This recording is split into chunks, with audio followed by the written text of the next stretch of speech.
आप सभी को मेरा नमस्कार। मैं रोहित मिश्रा आप सभी का स्वागत करता हूं अपने महाविद्यालय के ऑनलाइन प्लेटफॉर्म पर। स्टूडेंट्स, आज हम आपको पढ़ाएंगे फंडामेंटल ऑफ प्लांट पैथोलॉजी यानी पादप रोग के विज्ञान सिद्धांत। पादप रोग विज्ञान के सिद्धांत सब्जेक्ट मैं आज आपको पढ़ाऊंगा और इसके अंतर्गत एक बहुत ही इंपॉर्टेंट टॉपिक के साथ मैं आया हूं। इसका नाम है जनरल कैरेक्टरिस्टिक ऑफ फंजाई। ठीक है, तो जो फंगस होते हैं यानी फफूंदी के सामान्य लक्षण क्या होते हैं। ठीक है, फफूंदी क्या है, उसके सामान्य लक्षण क्या हैं, इन सभी टॉपिक्स पे आज हम आपसे डिस्कशन करेंगे। तो आइए अपनी क्लास को मैं स्टार्ट करता हूं। छात्रों, फंजाई के सामान्य लक्षण को जानने से पहले हम जानेंगे कि फंजाई होता क्या है। ठीक है, तो अगर फंगस की बात करें, फंगाई यानी कि कवक की अगर बात की जाए तो कवक जो है यानी फंगस जो शब्द है वो लैटिन शब्द यानी मशरूम से आया है। ठीक है, फंजाई शब्द किसके आया है? लैटिन शब्द मशरूम से आया हुआ है। ठीक है, तो फंगस मशरूम क्या है? एक प्रकार का फंगस है, फंजाई है।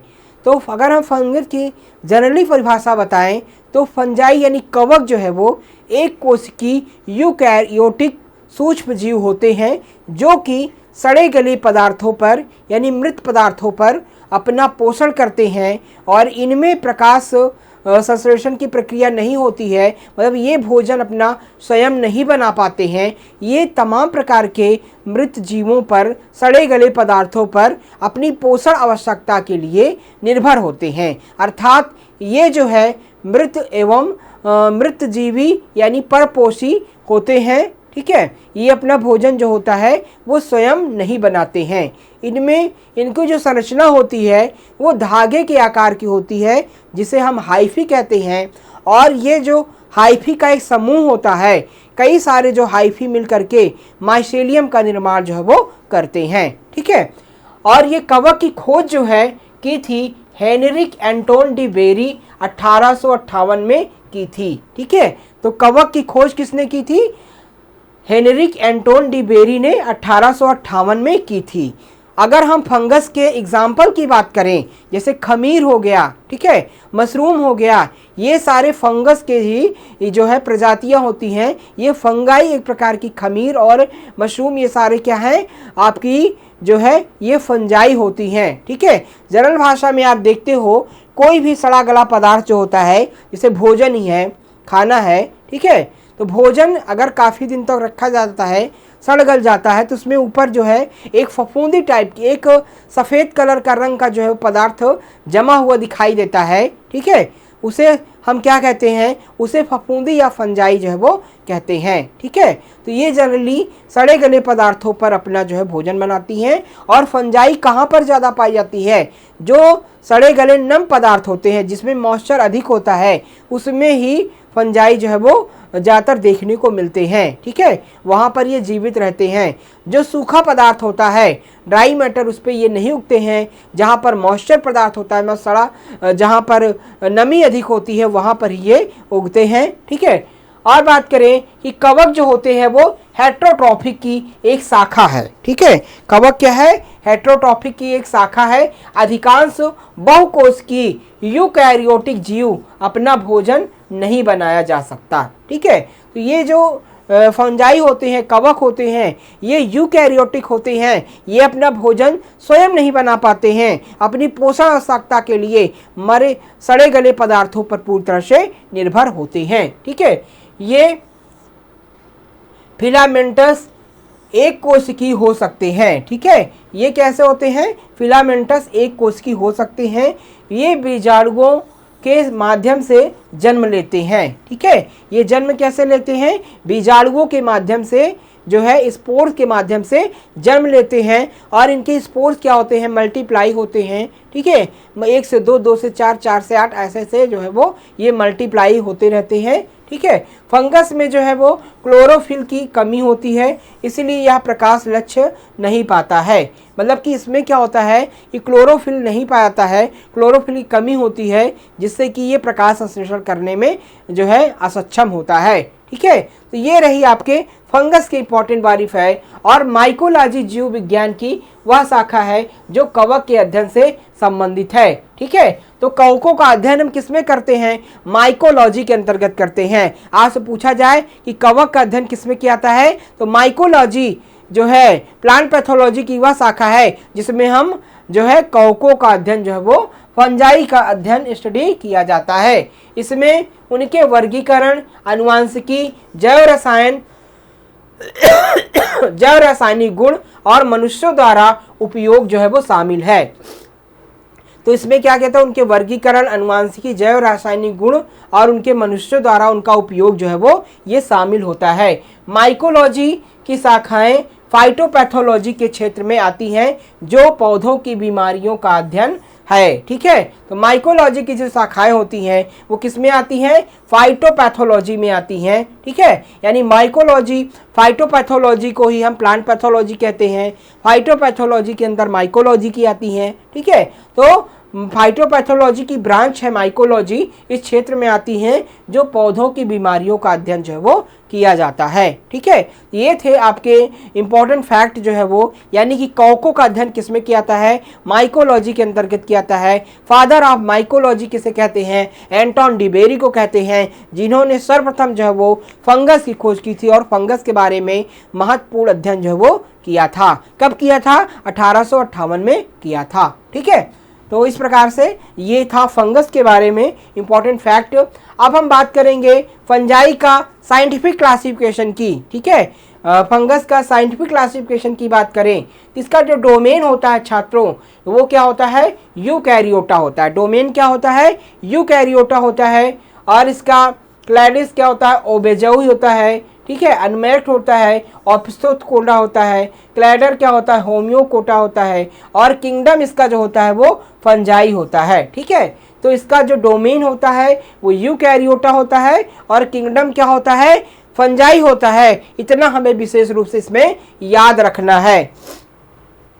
अगर हम स्ट्रक्चर की बात करें, ठीक है, तो काफ़ी इंपॉर्टेंट स्ट्रक्चर, मतलब कि स्ट्रक्चर अक्सर आपसे पूछा जाता है, तो इसका बिल्कुल अच्छे से स्ट्रक्चर आपको याद होना चाहिए कि फंगाई की संरचना किस प्रकार से होती है और उसके कौन कौन से प्रमुख जो है वो भाग होते हैं। ठीक है, तो ये जो है ये फंगस की संरचना है।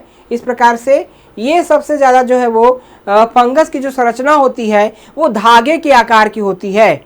ठीक है, धागे के आकार की जो संरचना होती है उसे क्या बोलते हैं? हाइफी कहते हैं। हाइफी क्या होती है कि ब्रांच ऑफ फंजाई। ठीक है, branch of fungi is known as hyphae, यानी कि कवक की जो शाखाएं होती हैं उसे हाइफी कहते हैं। अगर बात करें माइसीलियम की तो ग्रुप ऑफ हाइफी। ठीक है, हाइफी का जो ग्रुप होता है, समूह होता है, उसे क्या कहते हैं?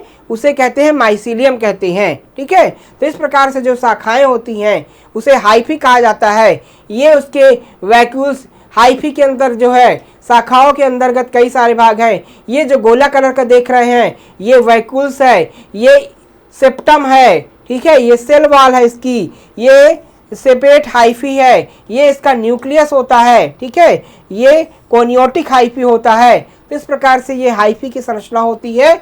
और बात करें हम जो है फंगस के अन्य भाग की, तो फंगस के अन्य भाग जो स्पोर्स होते हैं, फंगस के स्पोर्स किस प्रकार से जो है मैच्योर होते हैं। ये जो आप शाखा देख रहे हैं इसे क्या कहते हैं? इसे कहा जाता है हाइफी। क्या कहते हैं? हाइफी कहा जाता है। और ये जो संरचना देख रहे हैं ये क्या होते हैं? राइजोइड होते हैं। राइजोइड होते हैं, जिसे हम फंगस की जड़ कहते हैं, उसे क्या कहता है? राइजोइड होते हैं। ये जो आप देख रहे हैं गोला कलर का स्पैरोजियम होता है। स्पैरोजियम के अंदर क्या भरे होते हैं? स्पोर्स भरे होते हैं। ठीक है, यानी इसके बीजाणु भरे होते हैं। ये जो है स्पैरोनोस्पोर होते हैं, जो स्पोर की शाखा होती है। ठीक है, इसमें स्पोर भरे होते हैं, यानी कि स्पोरेंजियम की जो शाखा होती है जो कि हाइफी से जोड़ करके रखती है, इसे हम स्पैरिनोजोस्पोर कहते हैं, स्पैरिनोजोस्पोर कहते हैं। और ये जो इसके अंदर भरे होते हैं, ठीक है, ये गोला के अंदर जो छोटे छोटे भरे होते हैं, ठीक है, ये क्या निकल रहे हैं, इसे हम स्पोर्स कहते हैं। हिंदी में इन्हें कहा जाता है बीजाणु। क्या कहते हैं बेटा, इन्हें बीजाणु कहते हैं, ठीक है। तो स्पोरेंजियम से जो निकलता है उसे क्या कहता है, बीजाणु कहते हैं। और इन्हीं बीजाणु के अंदर इसके छोटे छोटे स्पोर्स होते हैं। ये बीजाणु जो होते हैं इससे फंगस मल्टीप्लाई होता है। ये स्पोरेंजियम जब फटता है तो इसमें लाखों बीजाणु निकलते हैं और ये हवा में फैल जाते हैं, और हवा में फैल करके जहाँ पर पड़ते हैं वहाँ पर पुनः फंजाई जो है वो जो अपना होस्ट को, प्रॉपर होस्ट को अपने खोजता है, और जहाँ पर ये गिरता है वहाँ पर फफूंदी क्या होती है, उगाती है, और फिर लाखों स्पोर भर जाते हैं।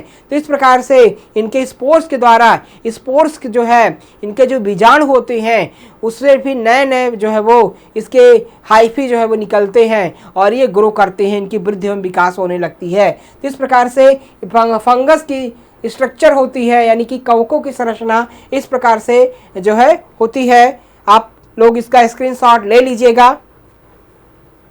अब स्ट्रक्चर की बात करें तो ईस्ट को छोड़ करके, ठीक है, ईस्ट को छोड़कर जो एकल कोशिकाओं के रूप में बढ़ते हैं तंतुओं को हाइफी कहा जाता है, ठीक है। ईस्ट को छोड़ करके जो एकल शाखाओं में, मतलब सिंगल सेल में, सिंगल ब्रांचेज में जो बढ़ते हैं उसे क्या कहा जाता है, हाइफा कहा जाता है।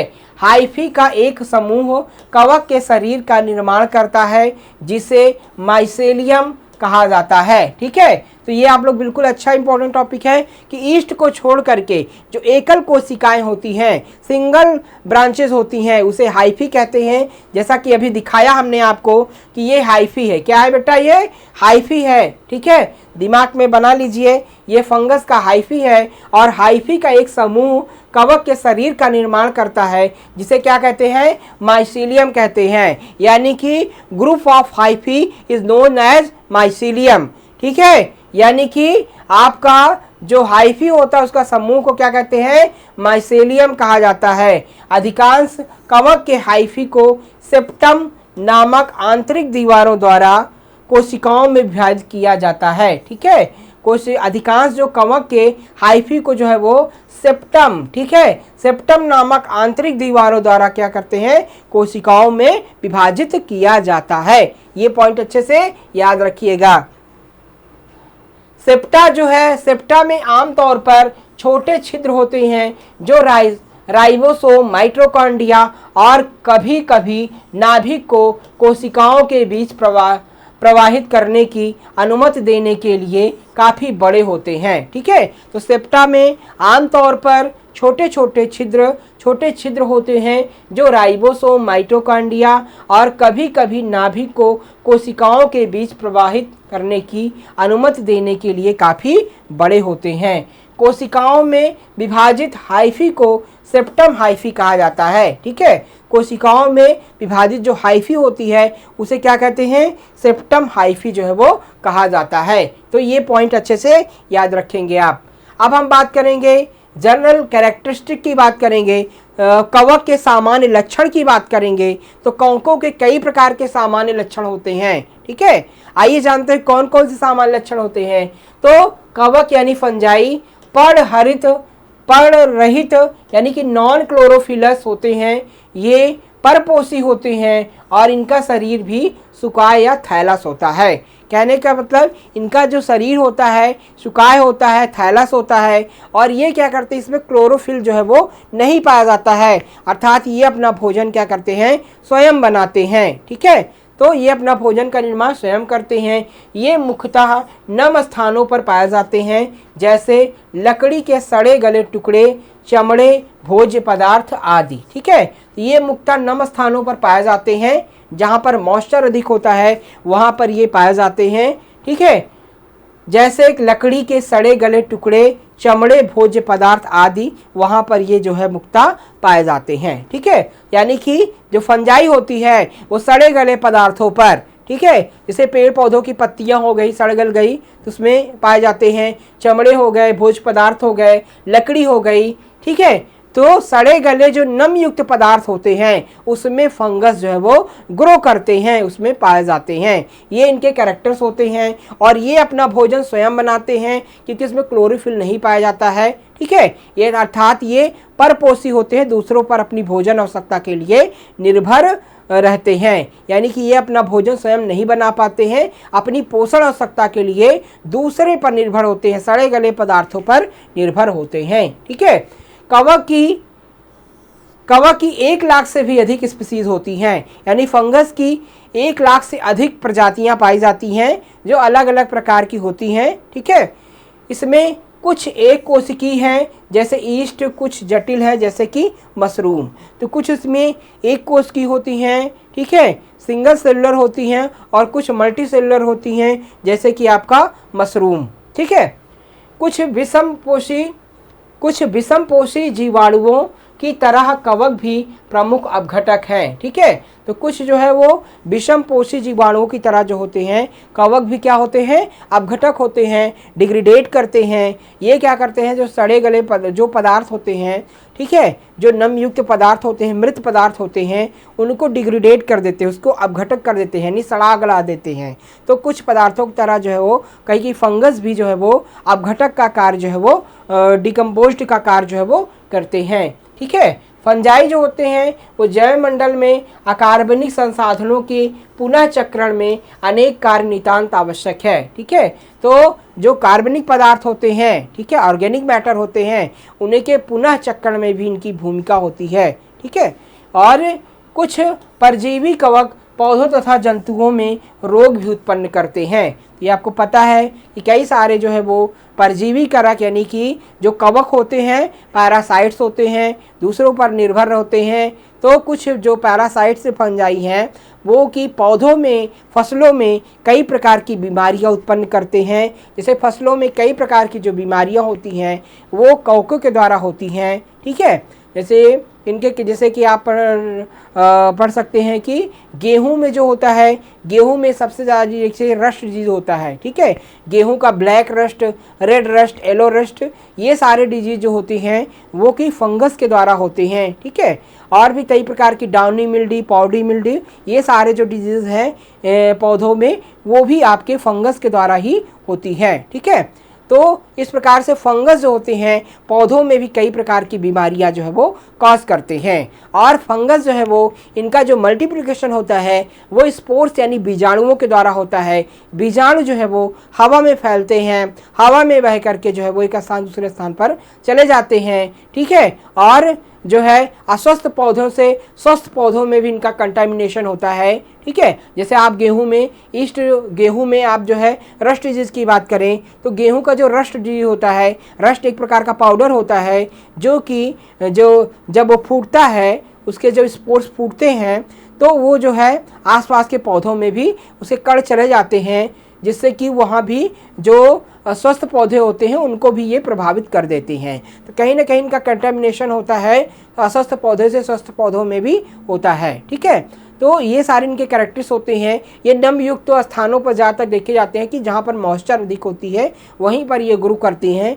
तो कभी कभी अगर अकस्मात जो है वो असमय में बारिश हो जाती है तो बरसात के मौसम में भी ये ज़्यादातर पौधों को प्रभावित करते हैं, ठीक है। तो नमी युक्त मौसम जो होता है वो इनके लिए बहुत ही अच्छा होता है। हाई ह्यूमिडिटी जो कंडीशंस होती है वो इनके ग्रो करने के लिए बहुत ही अच्छी होती है, ठीक है। और शुष्क मौसम जो है उसमें ये कम ग्रो कर पाते हैं। तो ये तमाम प्रकार के इनके जो है वो कैरेक्टरिस्टिक्स होते हैं फंगस के, ऐसे आप जो है इसको याद कर सकते हैं।